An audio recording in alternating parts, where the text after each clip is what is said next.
And it's BBOR, Black Box Online Radio, coming to you from West Virginia at heart and from around the globe. And hello, everybody. Today is Friday, another Cooper Friday. Welcome to the show. How's everybody doing? On Fridays this year, I've been talking to you guys about DB Cooper, the man responsible for the only unsolved skyjacking in U.S. aviation history. And we might not have our old friends like Snoopy and the Fox, but we can still start the day with some black coffee and orange is the new black. So I am your host, Box Ned, and welcome to today's program. The namesake for this episode comes to us from a twofold reason. Firstly, I have to give a shout out to Ryan Burns, who has been putting out a lot of DB Cooper related content over the past couple weeks because DB Cooper has been in the news a lot. There was a claim that somebody had found DB Cooper's parachute, and Ryan made multiple responses, but he also used this as an opportunity to talk about the DB Cooper mystery on his channel, DB Cooper Sleuth, which, if you have not subscribed yet and you're curious about the DB Cooper case, then I highly recommend that you go over there. And much the same for Black Box Online Radio. You guys know the drill. You can hit the like button if you want, subscribe if you haven't, and drop something down below if you have something to say about DB Cooper. For larger things, you can send them to me at blackboxonlineradio@aol.com, and I also have a Black Box Online Radio Facebook page.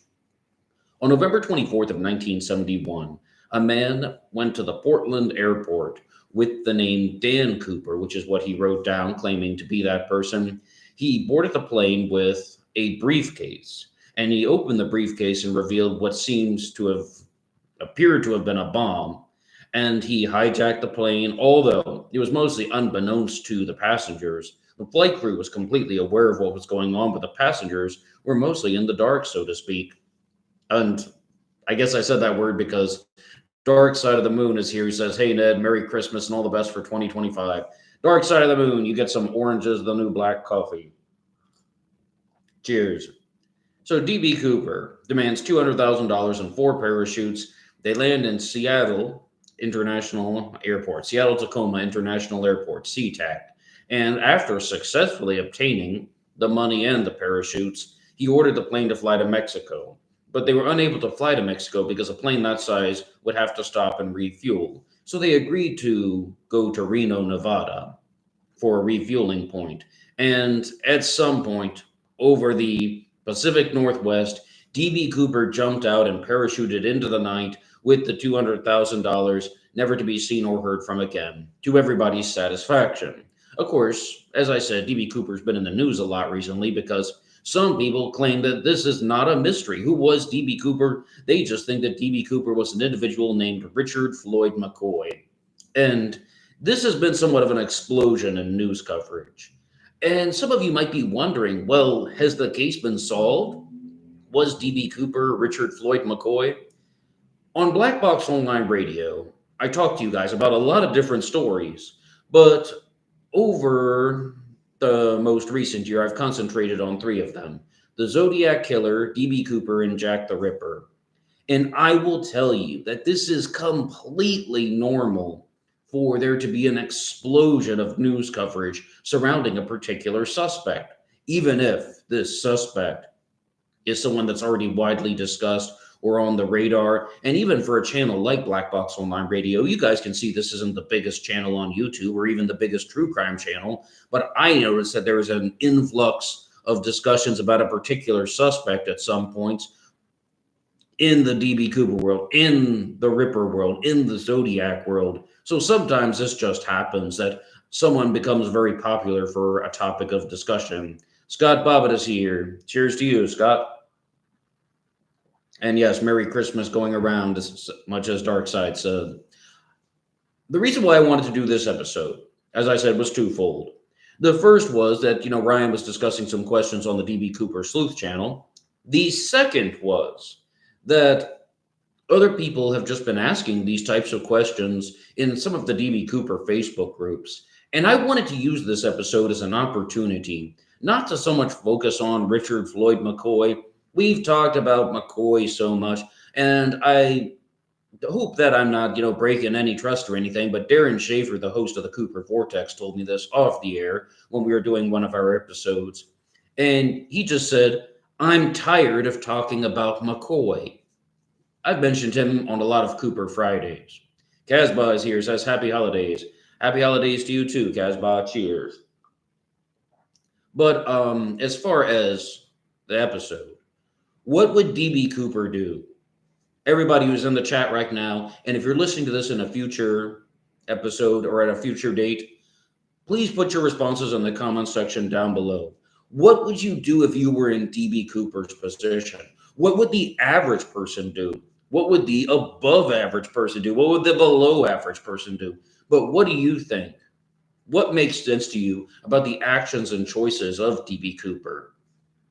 And I've talked about some of these, but the biggest one would be, I think, one that I've mentioned in the previous Cooper Friday, so I'm going to say it very briefly. Would you wear a disguise? You guys know my answer. Yes. I would wear some type of disguise, and I don't think the sunglasses would be sufficient enough. Like, I would do something to alter my appearance because I think this is almost fair to say. DB Cooper wanted to commit the skyjacking successfully. He didn't want to get caught. It's not one of those things, oh, I just want the attention. I just want to jump out of the plane. I want to be arrested. I want my face on the newspaper. No. DB Cooper wanted to get away with this. I would wear some type of disguise. I've done that one before, so being very fast. Now, if you are listening to this episode, would you bring a real bomb on DB Cooper's skyjacking? Because Richard McCoy didn't. He brought a dud. He skyjacked a plane in 1972. The Cooper skyjacking was in 71. And McCoy was skyjacking the plane with a fake grenade. It was actually a paperweight, if I recall correctly. Would I bring a real bomb? Yes. But I would not have it configured for explosion until absolutely necessary. Because, like, this whole thing about how if you were to make any particular types of mistakes, then it would explode. I would use real dynamite. I would use a real type of explosive, but I would know that it wouldn't be configured as to go off until absolutely necessary. And the people who think that the bomb was fake have a very simple explanation that I think is very solid. I mean, I give them credit for it. They're just saying that Cooper didn't bring a real bomb because he knew that he was going to jump out of an airplane, and he took the bomb with him.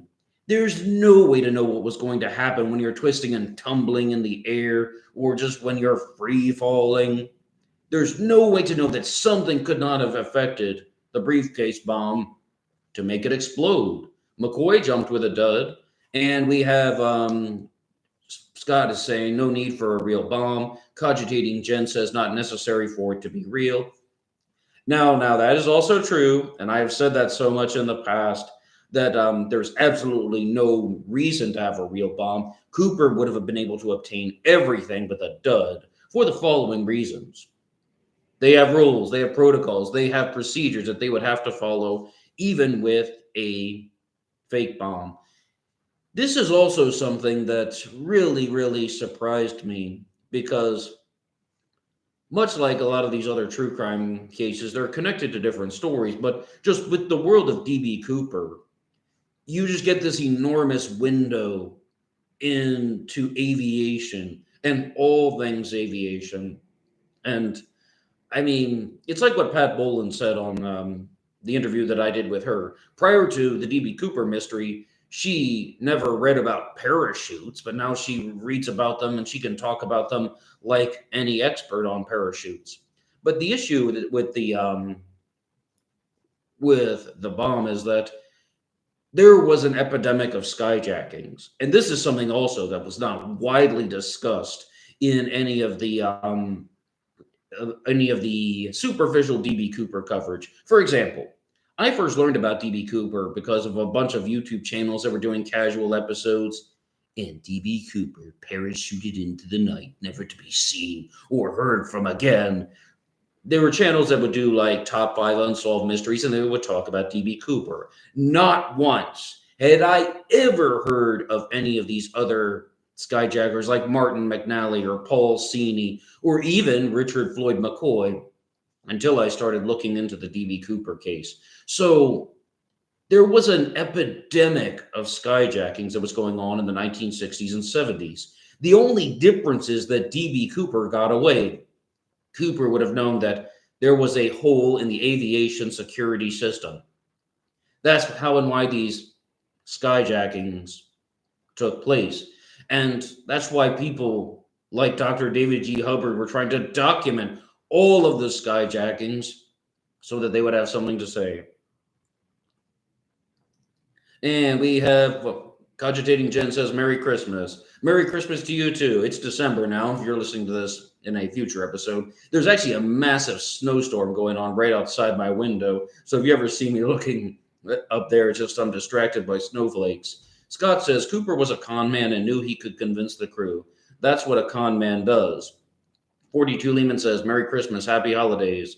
Well, you guys should tune in for the Christmas episode of Black Box Online Radio. Curtis Johnson says, Inside Job Till? I'm not sure. But Curtis says, Merry Christmas, everybody. Merry Christmas to you too, Curtis. I do love the Christmas season, and there will be a Christmas episode on Black Box Online Radio coming out this weekend. But more importantly, let's get back to some of these questions about D.B. Cooper, because this one came from Pat Boland. Everybody in the chat. D.B. Cooper offered a bundle of money to Tina Mucklow, the flight attendant. And at first, it was actually her idea, I think. He has $200,000.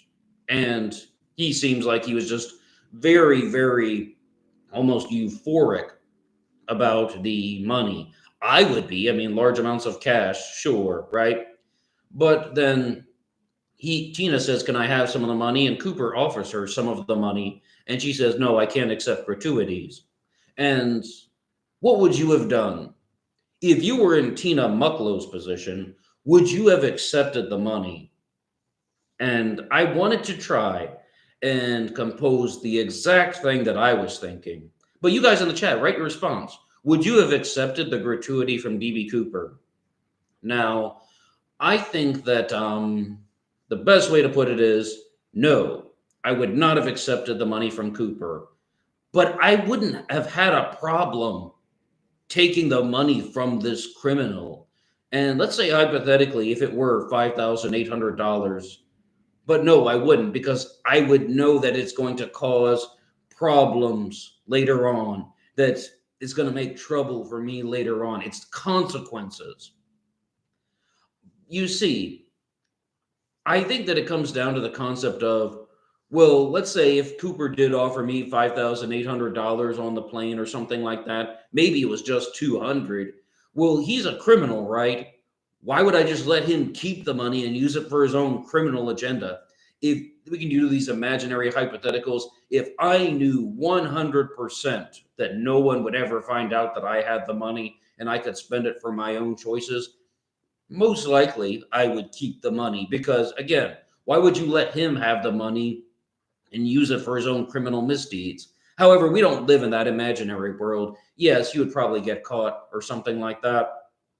And the next question is also a little bit general, but I want to know what you guys think in the chat. Would you bury the money at Tina Bar? Is that something that you would do if you were Cooper? And this is going to sound a little bit weird. This is going to sound a little bit different, but I had a big reversal on the money at Tina Bar. In 1980, $5,800 of D.B. Cooper's heist was found at Tina Bar in Washington State, which is a very obscure location. It's one where some people think that there's no possible way that it could have arrived there by natural means, and it had to have been planted there. And for years, not a whole lot of years, like 2 or 3, I was like, no, this got there by natural causes. There's just some explanation that we don't know about. And some people say the 1974 dredge, when the river was dredged and then dumped on Tina Bar. I don't like that explanation. I think it would have been destroyed. I don't think 3 bundles of bills would have stayed intact. But As far as the money find at Tina Bar, I had a big reversal. I now think it was planted. For the longest time, I thought it was just natural causes. Would I bury the money at Tina Bar? Yes. And here's another point, though, about that. What would D.B. Cooper do? Would he bury the money at Tina Bar? Yes. But who's to say that Cooper did that? Who's to say that Cooper did that? One of the best explanations that I've heard is that somebody found the money in the woods, $200,000 or close to it, and they just buried 5,800 of it. So it would throw off investigators. They just wanted to wait and see what would happen after a couple years. They probably figured that out, that it was from the Cooper skyjacking, and they put that there so that they could have access to the money later on. Maybe the money was spent by a completely unsuspecting individual. Okay, Cogitating Jen says, one thing you don't do is have a guy drive you to your front door. Okay, I'm going to come back to that one, Cogitating Jen. Curtis says he would not take the money. 42 Lehman says, oh man, I would want it, but would have turned it down because you couldn't keep anything away from the FBI anyway, because the FBI is just going to take it. That's what I mean. Like if Tina had accepted the money, it probably would have come out later on, and that would look badly on her. Let's say hypothetically, even if there were not consequences, what if people learned about it? What if people learned about, like, oh, Tina Mucklow, you did something bad, destroys her reputation? In real life, I wouldn't accept it. I mean, I would want it, but I wouldn't accept it. And then we have Cogitating Jen says, accepted it and turned it in. Could be good for fingerprints, but who really knows with money, like in fingerprints, how many sets of fingerprints they have. 42 Lehman says, no way I would bury the money in a public place unless it was a drop point for someone else to pick up. On the most recent episode of the D.B. Cooper Sleuth Channel, somebody wrote in, and they said that just their theory is one that I've talked about here before on Black Box Online Radio's Cooper Friday. Did D.B. Cooper land at Tina Bar? Ryan Burns says it's impossible. Now, Eric Eulis has entertained that idea, and this is the idea that there is the flight path that was documented, Victor 23, that the plane is using from Portland to Seattle and Seattle back to southern Washington, that the flight path was all documented. But some people think that the crew deviated from the flight path to fly over Tina Bar, and that's why they landed there. And what I talked about during the Kenny Christensen episode is when I interviewed Jeremy Birkin, he stated that he thought that D.B. Cooper landed at Tina Bar, but it was a very different type of explanation for burying the money there. Some people would just like, oh yeah, that's the drop zone. He wanted to mark his territory or commemorate it. He wanted to put it there so he's just some recognition. Yeah, I'm D.B. Cooper. This is where I landed. What Jeremy Berthium said was that he thought Cooper wanted to reward someone for finding the drop zone. All right, if you found the drop zone, you can have this money. But the money was definitely exposed to the elements for an extended period of time. Not simply because the bills were degraded, but because of the spring diatoms that were found on there, meaning that they had been in the water during the springtime and they were found years later. And Cooper jumped in November. And Curtis Johnson says, yeah, it seems like it was planted, but damn, below the intact 20s with the rubber bands were tiny little 20s. What is that all about? It's so mysterious. It makes no sense. It makes no sense. Curtis says that makes a lot of sense, right? Nope. I know what you mean, Curtis, but no. And then the final one is, listen, there are a lot of tiny, itsy bitsy pieces of $20 below the original find, Ned. Oh, yes. I mean, I'm aware of that. They're called the shards, right? The shards are even like scattered, not extremely about, but they're scattered about.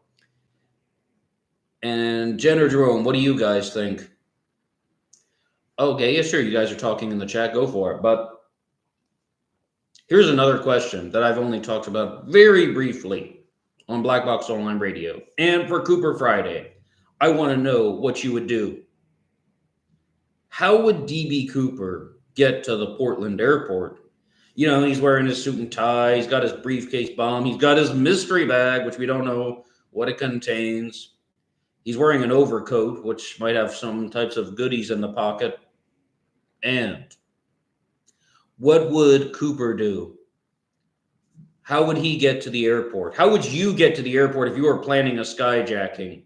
Would you take a bus? Would you take a taxi? Would you have a personal accomplice drop you off? Like this whole thing about it's impossible for Cooper to have an accomplice. Someone could drive him to the airport. I think that, my honest answer is the safest thing to do for a skyjacking would be to have a personal acquaintance drive you to the Portland airport. I would probably take a taxi because I don't have a lot of friends. And I'm also, even if I do have friends, I'm not the kind of person that would ask them to do things like that. So I would take a taxi and then someone would recognize me and I would have been busted. But that's why I don't commit skyjackings. No. I don't commit skyjackings because they're illegal anymore. And also, I would fail miserably at it because too many people would be exposed to me. I wouldn't have any outside help. Ollie Perry is here. He says, "Hey, Ned. Hey, Ollie. How's it going?" But I want to know your responses. How would you get to the Portland airport to take off for the skyjacking? Like, what type of transportation would you use? Now, there are also going to be a lot of other aspects of the skyjacking. There are going to be elements of the planning phase. If we're going to talk about how Cooper would do this, I'm going to ask the next question to you guys. What would you do the night before the skyjacking? What would you do the night before? Would you be intensely planning, or would you just be sitting back doing nothing? I'll tell you what I would do, because that's the focus of this episode. I have found that I perform much better at these types of tasks when I just kind of sit back, watch TV, watch the evening news perhaps, maybe think about it a little bit. But absolutely, overthinking is somewhat of the downfall. Overthinking is something that would destroy anything that I'm trying to do. And I often found that, like, when I just go into these things with the not worrying about it type of attitude, I do better. I would still need the meticulous planning. We're talking about like 96 hours of planning before the skyjacking. But the night before, I'm like, I know what to do. So I'm just going to watch the evening news. I'm just going to watch sports, not a movie, nothing with a storyline that'll distract me, or that's going to make me start thinking about the skyjacking. I would just watch sports and I would sip coffee like this. Orange is the new black coffee.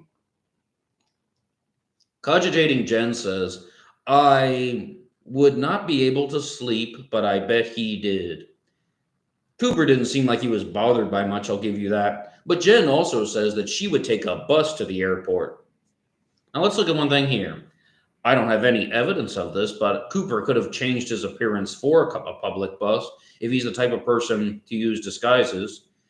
Lehman says, a taxi. A stranger wouldn't remember you being at the airport. A friend would, and the sketch probably would be a tip-off to the FBI. I mean, it really depends. It's going to be hit or miss with a taxi driver. Some people like that can be witnesses who are going to incriminate somebody, and other people are going to be like, I have no idea. It's just some guy that got in a taxi. I mean, look how plain Cooper is. Look how plain composites A and B of DB Cooper are. This is just a Caucasian male in a suit. That's when Ryan Burns was saying that he looks like the DB Cooper sketch. Caucasian male, wear the suit and a tie, taking the tie off, of course. And the only real things that are all similar about the Cooper sketches is they have somewhat of a pointed chin, like the jawline comes down into a point, but that's hardly true for composite C, only a little bit. Lehman says, yeah, but the taxi driver doesn't know you. Your friend would know you and lead the FBI right to you.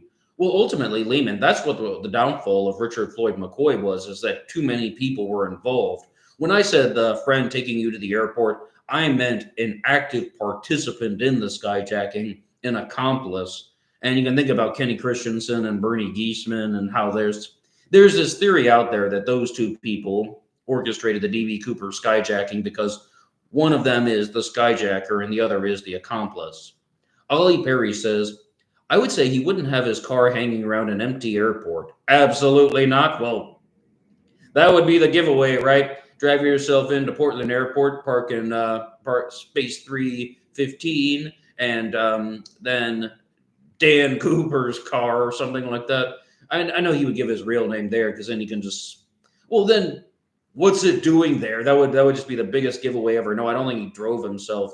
If he used his real name or an alias, I think that would be an absolute busted moment. And the comment continues by saying, but it's an airport. Surely there are loads of empty cars parked at an airport. Yeah, and you can park your car for like 3 days. I've done that before. It's like long-term parking for 3 days. And Cooper would have only needed one night overnight parking. But I think that would just be so obvious, especially if you were going back there after the jump,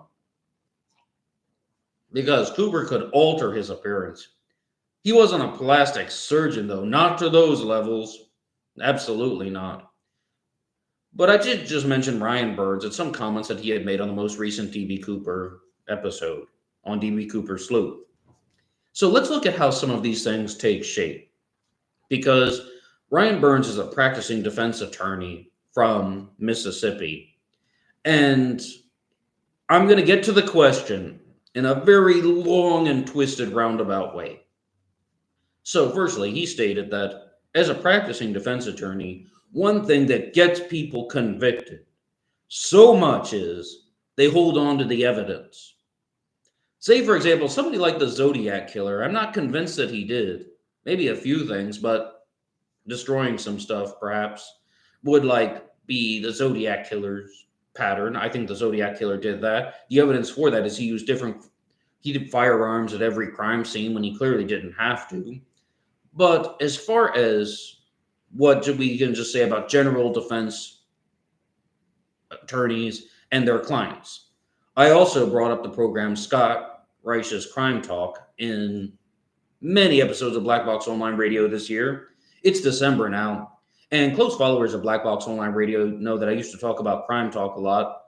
My family will tell you I would just start the day with the morning coffee, and then I would watch Crime Talk in the living room on the TV because I like to hear what other YouTubers are saying, and also people from legal backgrounds.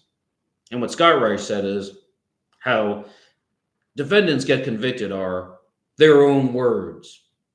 It's what they say on the stand that can get them convicted. Number two, it's whether or not the jury likes their personality or just likes them as a person, because that's not only personality. It could also mean it's like they like the way that they're saying this. They like how they fill in the gaps in the story. If the jury likes them as a person. But the third one should go from Ryan Burns. When the defendant holds on to evidence. That's a third way that defendants can get themselves convicted. That's a third way that the accused can get themselves convicted. How is this relevant to DB Cooper? Well, we have another YouTuber out there named Dan Brighter who claims that he has found DB Cooper's parachute. He's done multiple episodes about it.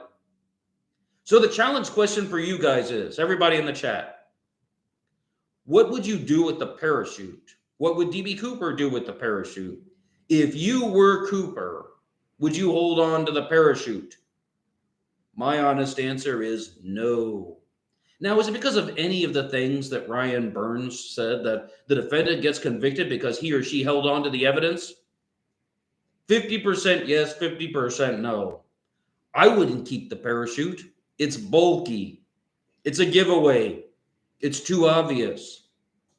I might keep something like the sunglasses. Those would be so generic and general, not to mention, to the best of my knowledge, and I think it's fair to say that those sunglasses were probably not uniquely designed for DB Cooper. They're probably just generic sunglasses that were sold in countless stores around the country. You could keep something like that. Moreover, you could keep the briefcase.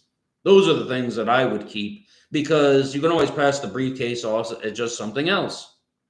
I mean, you could just use it going to work day to day and always know that you're carrying DB Cooper's briefcase. Or even if you keep that in the attic, someone's going to find a briefcase. They're not going to immediately know that it's the briefcase bomb case from DB Cooper. So, now we have Curtis says, nobody's hiking out of there with a parachute and all the money. That's silly.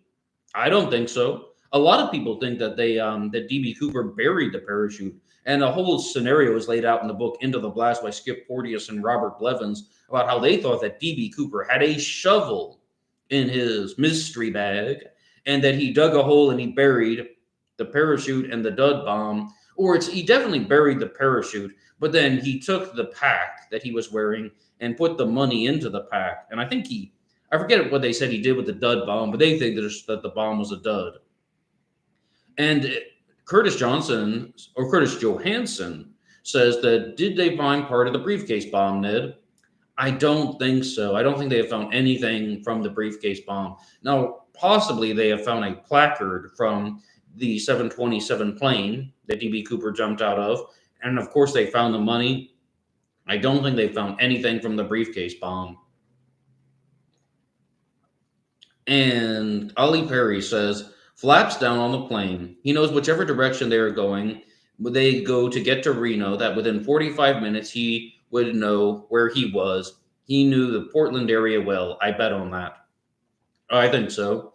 And this is something else, though, that I did not know prior to looking into the DB Cooper case, that people would want to go to Latin America for the skyjackings, right? I told you guys the stories about Cuba and how Cuba just was like, welcome the skyjackers, come on in. They're just joking about it in advertisements. And also there was a skyjacking copycat that went to Honduras. So this is some of the stuff that was discussed on the DB Cooper Sleuth channel when they're like, all right, maybe Cooper wanted to just jump over Mexico, but not Mexico City, because Mexico City was, of course, much farther away from the Mexican border. As soon as he was in Mexican airspace, maybe he was planning on jumping, but I don't like that. I think Cooper wanted to jump over southern Washington. Now let's look here. Why would Cooper jump over southern Washington? He didn't have to do that. He could have stayed on the plane longer and jumped over Nevada. He could have done that just as easily. I mean, he chose to jump somewhat at a specific time, or at the very least, Cooper did jump. Why that time? Why so quickly? He could have jumped over southern Oregon. Why that time? I think Cooper wanted to jump over southern Washington. He just wanted to get into the air, and everything else was a ruse. Charlie is here. Hey, Charlie, don't surf. How's it going? The Zit Remedy says, Ned, why was Jerome going all sad the other day about Drew? Well, this is not into the world of DB Cooper so much, but Jerome might even be here listening to this. Jerome runs the channel Mysteries with Mr. Belgique, and some things have been publicly shared. It was a dispute over something that is more Zodiac related, and perhaps, anyway, I'll just say you can watch that video that's on the channel Mysteries with Mr. Belgique that is run by Jerome from Belgium.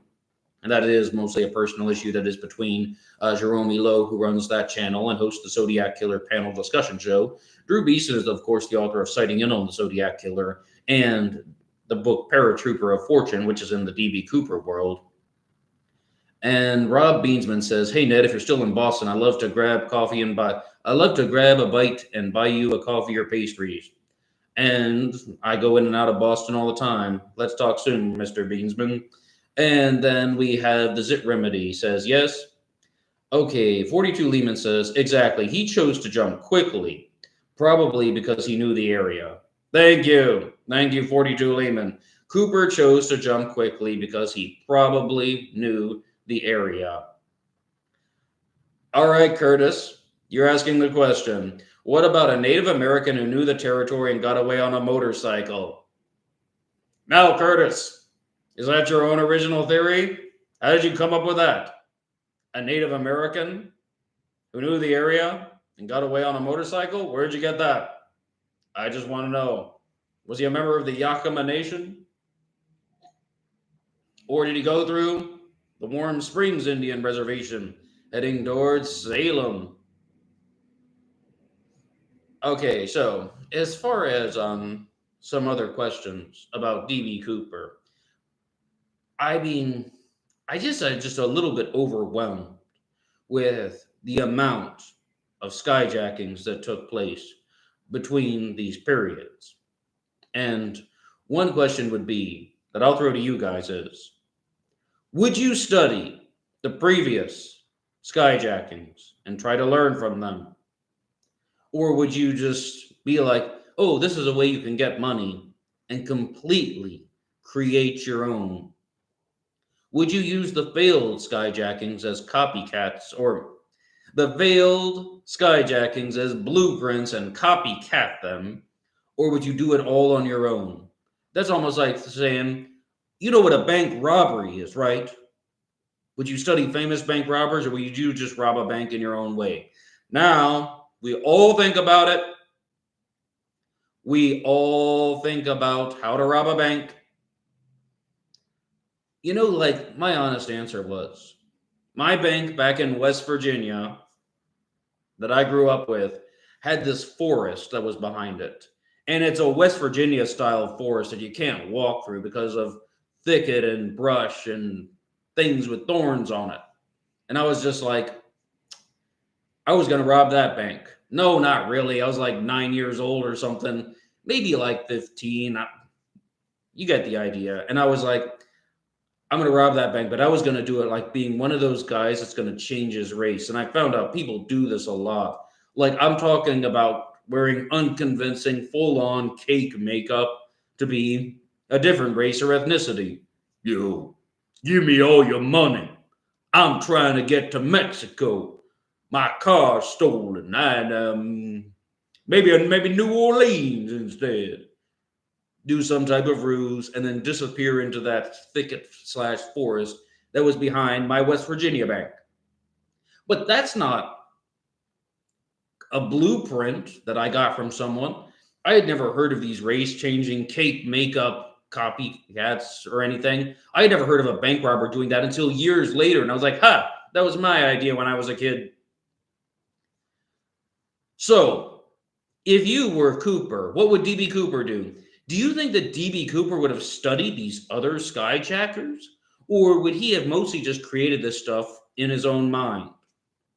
I think Cooper definitely used the Paul Sini skyjacking as a blueprint, a model. How could things go wrong? Okay, what am I going to do? Paul Sini brought a shotgun onto his skyjacking. Cooper's like, not necessary. I think that's ridiculous. If I can just be frank, I think that's crazy to bring a shotgun to the skyjacking. So many ways he could have blown out a window on the plane and they could have created enormous catastrophes from that. There's no reason to do that. Also, because I think DB Cooper understood this, that he had the leverage with the bomb. Even if it's a dud, he still could use that as his leverage point. No need to bring a gun. Paul Sini wore a black mask. No reason to wear a black mask. The wraparound sunglasses were sufficient. You know, guys, I almost forgot the biggest question that I wanted to ask you. And this is a very simple one. Everybody in the chat, everybody listening now, what would you do in this situation? Would you smoke cigarettes on the plane if you were not a regular smoker? I told you it's not a complicated question, but it's the one that I really wanted to know your responses to the most. Would you smoke cigarettes on the plane if you were not a regular smoker? Because Cooper smoked at least 7 Raleigh filter tip cigarettes, and he didn't smoke a lot for someone. Like, I just think this is evidence that Cooper was not a regular chain smoker, but some people think that Cooper didn't smoke at all. Let's say if your suspect is Richard Floyd McCoy, who did not smoke. I personally would not, because I don't smoke cigarettes. It doesn't do anything for me. I mean, like, I get it. What they're trying to say is, okay, some guy like McCoy is just trying to put on a persona and a different character. Yeah, I'm not McCoy. I'm a Cooper. I'm not just Cooper. I'm a cool dude. Got my bourbon, got my cigarette. Because McCoy didn't drink either. He had adopted the Mormon lifestyle, and he was maybe acting differently. I would not smoke cigarettes if I were not a regular smoker, because other than the acting aspect of it, I don't think it would do any benefit for me. It does. I don't even know how it feels because I've never properly smoked a cigarette. Apparently, there's this method to it. I don't smoke. I've never smoked. And people would probably recognize that I didn't smoke. Like I told you guys a story once a long, long time ago that I went to a bar once and I didn't drink either. I was drinking coffee. That's my go to. And, the bartender offered me a cigarette and I said no. The bartender said, no, just take it. So I took it and I put it in my mouth and I lit it. And about 5 minutes later, he pulled it away. He's like, no, no, I get it. You don't smoke. You don't know how. And I didn't. It was like, okay, that's a little bit intrusive. You're paying way too much attention, dude. But that's the whole point. Like, I would give away that impression. Anyone who was familiar with smoking cigarettes would also know that I'm not a regular smoker. And I mean, it's just everything. It's like the way you hold your hand, it's the way you breathe into the cigarette. Scott says smoking is a good disguise. People wouldn't suspect that from me. If you see somebody drinking 12 cups of coffee while committing a skyjacking, it's probably me. Doesn't help you relax. It's just a habit that I can't stop. That really is like my go-to. I definitely cut down on it, but. And Rob Beansman says, no, probably not. He was probably a smoker. Curtis says, it makes you lightheaded and sick if you're not a smoker. Sure, but like I think though that if anything, Cooper was an occasional smoker. If I can give you my honest response, I don't think he was a chain smoker. I definitely think he had done it before and he knew how. And I just like some people aren't completely addicted to the 3.5 packs a day, right? Like they can just have an occasional cigarette. That's what I think Cooper was. Rob Beelan says, I robbed a bank and I smoked cigarettes. Sure, yes, more power to you. And Cogitating Jen says, you wouldn't be able to. You can't fake it. Well, McCoy didn't smoke, right? So this whole thing about how McCoy is just putting on this convincing act, this is why I've never liked Richard Floyd McCoy as a DB Cooper suspect. You don't go from being smooth to being rough. It should be the opposite. You don't go from being like cool as a cucumber to a bumbling mess. And that's just the way that McCoy was described. And McCoy ate candy. That was his go-to vice. Or even not a vice, that's what he turns to as a way to deal with nerves and so on. And even somebody like me, I said mine is coffee. But coffee does not help you relax at all, even decaffeinated coffee. If anything, caffeinated coffee hypes you up. And it irritates your stomach and it sends you to a dark place. But that's the thing with physical addictions. You just can't stop them. Anybody wild enough to pull off that stunt would be a smoker and a drinker, right? Not McCoy. He pulled off a skyjacking. He was not a smoker and drinker. Although some people have brought up that we don't know about everything in McCoy's past. Maybe he had done something like that. 42 Lehman says, why was he drinking alcohol? To seem normal at the beginning, to calm his nerves because he was so confident he didn't need it. He didn't see it as impairing. Well, now let's be clear, 42 Lehman. Cooper was not drunk, right? He just ordered a drink. He should not have been intoxicated by any stretch of the imagination. And it's twofold. Or there are two possibilities as opposed to twofold.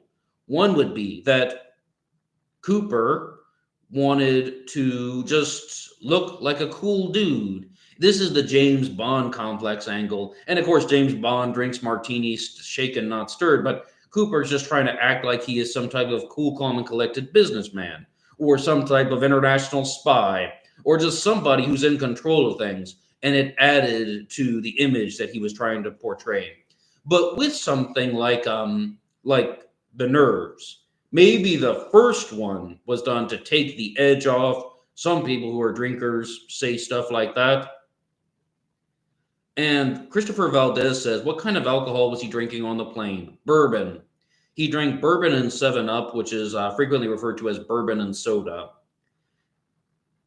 And Scott Bobbitt says, James Bond did not incorporate smoking into his persona. Now, wait a second, Scott. Did Sean Connery smoke cigarettes in one of the James Bond films?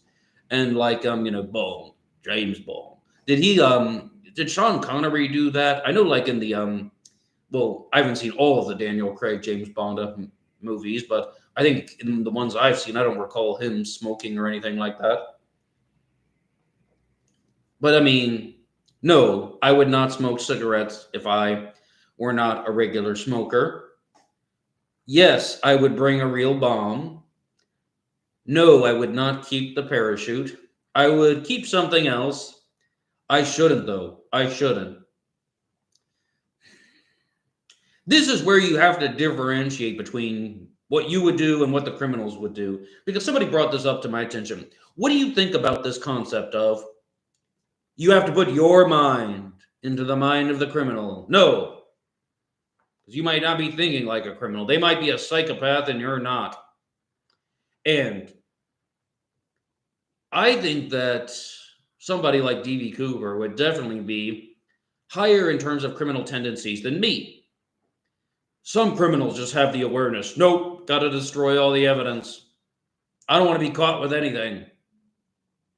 Cooper may have been like that, but I don't think he saved the parachute. I'm just saying I would have saved the sunglasses and the briefcase. That's me. Oh, and let's not forget the money. Find a way to spend the money if indeed he were able to keep it.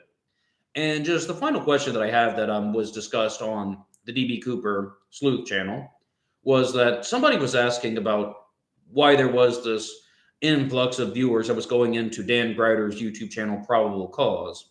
And he has over 100,000 subscribers, but his channel is not exclusively focused on DB Cooper. He talks about a lot of other aviation-related topics.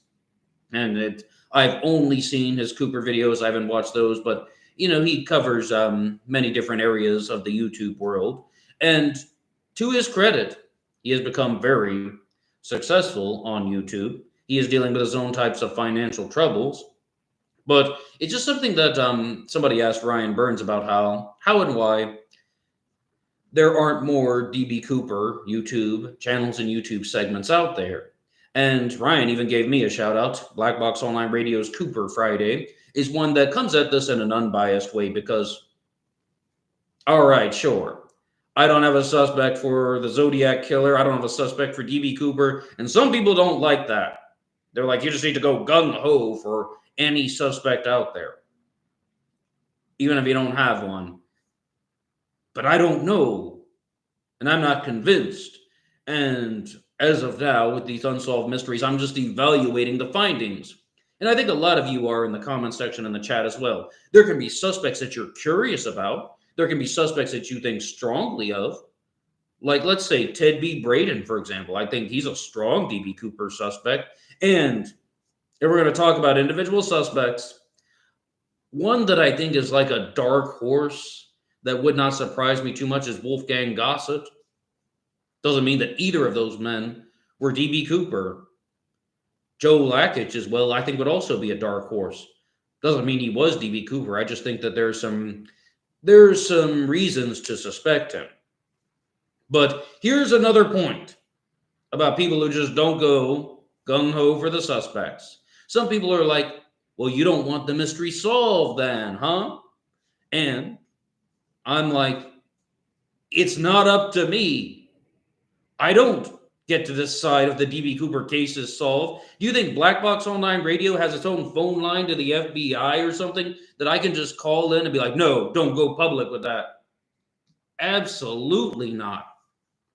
I mean, law enforcement, the FBI, other governing bodies of the criminal justice system are the ones who make those types of decisions. And Why would I ever deny the result unless I genuinely thought that it was untrue and I had some reasons for that, then I could explain that to you. But I think a lot of you guys, actually, I think everybody who is listening to this episode of Cooper Friday wants to know who DB Cooper was. Is the chase more fun than the catch? No. The catch is amazing. It's that moment that happens afterward when you think, oh, what do I need to do next? There are plenty of other unsolved mysteries out there, my friends. There are also other subjects to explore. And just to go through some of the chat real fast before we conclude this week's Cooper Friday, smokers and drinkers usually have trouble handling their nerves in a healthy manner, so they drink or smoke in order to maintain control. Yes, and even one drink, like some people do that, they just have one. And I literally mean that. They can actually stop, and it's just taking the edge off. Lehman says, no way, not having a suspect is the way to go. Good on you. 42 Lehman also says, agnostic is the way because it helps keep an open mind. Well, yes, like, because Lehman, I was saying this stuff on Ripper Wednesday about how some of the Ripper suspects that I talk about were ones that it was recently, I recently saw some new episodes of the History Channel from The Unexplained and Mystery Quest. They were talking about Jack the Ripper suspects. And the presentations that they had on the History Channel were way more convincing and elaborate than the presentations that I had read just examining them as a suspect independently. So I wasn't blown away by the theatrics. And with DB Cooper suspects, it's very similar. It's like, if you just watch Dan Greider's videos, you might think that McCoy was Cooper. Hey, this is my suspect. And these are all of the reasons why I think this person was DB Cooper. These are all of the reasons why. And yeah, okay, I mean, it's a very convincing presentation and it makes sense. But that doesn't mean for 1 second that he is right. What these people do who propose suspects is they provide possibilities. They provide possible ways that these things could have happened. That's why we use the word theories. But I think a lot of you understand this. And, this episode of Cooper Friday is winding down. And Ross Dog says, everybody knows Lawrence Kane was the Zodiac. Nope. No, we don't. Dark Side of the Moon says, Merry Christmas. Hey, you know what? Dark Side, Merry Christmas once again. You got to cheers with some orange as the new black coffee. Ross Dog says, Black Box has an Andrew Gosden theory. Do you mean that I have one about the disappearance of Andrew Gosden from England? I thought it was a suicide. I thought he committed suicide. Andrew Gosden, the boy with the double ridge ear who went missing, and he's seen on surveillance footage at King's Cross Station. I thought he committed suicide. But I have a couple episodes about that, which I'll invite you to listen to. And you guys know the drill. You can hit the like button here one more time if you want, subscribe if you haven't, and drop something down below if you have something to say about DB Cooper or any of the other cases that have been discussed.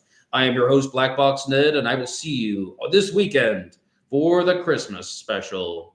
All right, that's all for me. You guys have a wonderful day, okay? Cheers, and until next time.